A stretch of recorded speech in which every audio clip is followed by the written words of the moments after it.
সকাল সকাল রেডি হয়ে পড়েছি। আজ পেহেলগাম ছেড়ে গুলমার্গ যাওয়ার পালা। রোদ্দুর একটু স্টিম নিচ্ছে। ওই দেখো কাক, বলেছিলাম না অনেক বড় বড়, ভিডিওতে হয়তো বোঝা যাচ্ছে না।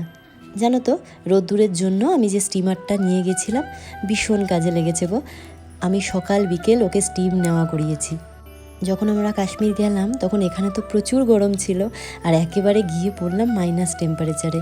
আমার ভীষণ ভয় ছিল যে রোদ্দুরের যেহেতু ঠান্ডা লাগার প্রবণতা ছোট থেকেই রয়েছে, আমাদের এখানে যখন সিজন চেঞ্জ হয় ঠান্ডা গরমের সময় ওকে কিন্তু ইনহেলার পর্যন্ত নিতে হয়।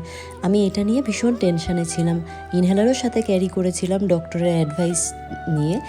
কিন্তু এই স্টিম ওকে সকাল বিকেল আমি নিয়ম করে নামিয়েছি, তো তার জন্য না একটু ঠান্ডা ওর লাগেনি, একটু হাঁচি পর্যন্ত হয়নি। রাস্তাগুলো এত সুন্দর, কত ভিডিও করব, ভিডিও করতে করতে ফোন একদম স্টোরেজ ফুল, সবটা তো দেওয়া পসিবল নয়, যতটুকু মনে হলো ততটা দিলাম।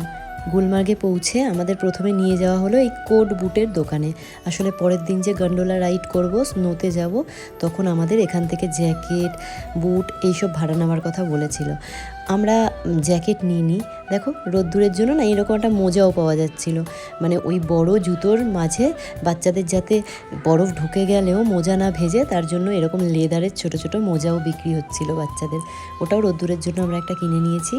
আমরা ওদের জ্যাকেট নিইনি, আসলে কত মানুষ পরে তাই আর জ্যাকেট নিইনি, আমরা শুধুমাত্র বুটগুলো নিয়েছিলাম। এবার দেখো খাবারটা, এই শুধু আলু বরবটির তরকারি, এই ডাল, পেঁয়াজ আর ভাত, 300 টাকা প্লেট। অনেকটা পৌঁছতে দেরি হয়ে গেছিলো বলে আমরা অন্যান্য জায়গায় ভাতটা পাইনি, রোদ্দুরকে ভাত খাওয়াবো বলে আমাদের এইটাতেই ঢুকতে হয়েছিল। আর এখানে সব ভেজ, ননভেজ পাওয়া যায় না, একদম অখাদ্য খাবার যাকে বলে।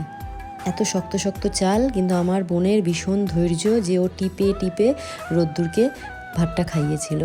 ওখানে যাওয়ার পর আমাদের লোকাল গাড়ি নিতে হয়েছিল সাইট সিনের জন্য। এই জায়গাটার নাম মনে হয় বুলটি আমাকে জিজ্ঞাসা করেছিলে, এরাও দেখে নাও, আমি তখন ভুলে গেছিলাম, তোমায় বলতে পারিনি। তুমি শ্রীনগর থেকে যে গাড়ি বুক করেই যাও না কেন, পেহেলগাম বা গুলমার্গ বা যে কোনো জায়গায়, তোমাকে ওখানে গিয়ে লোকাল গাড়িতেই ঘুরতে হবে। আমাদের 4-5টা সাইট সিন দেখিয়ে হোটেলে ড্রপ করেছিল এই গাড়িটি, 5,000 টাকা নিয়েছিল।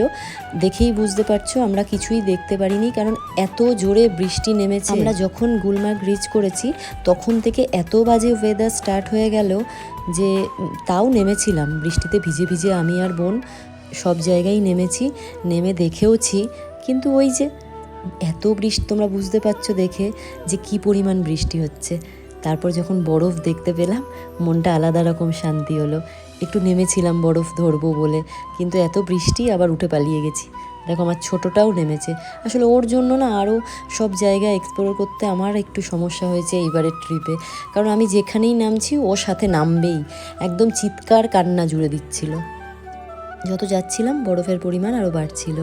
এই যে হেলিকপ্টারটা দেখছো, এটাও রাইড হয় জানো, পার হেড 12,000, 15,000, 20,000, অনেকটাই টাকা। তাই আমরা হেলিকপ্টার রাইড তো করিনি। এরপর বিভিন্ন জায়গা ঘুরে ঘুরে এই ড্রাইভার দাদা আমাদের হোটেলে ড্রপ করে দিল। যতই ওয়েদার খারাপ থাকুক, বৃষ্টি হোক বা ঠান্ডা পড়ুক, আমাদেরকে থামিয়ে রাখা পসিবল না। কেন বলছি, পরের ভিডিওটাতে দেখতে পারবে। আজ এটুকুই।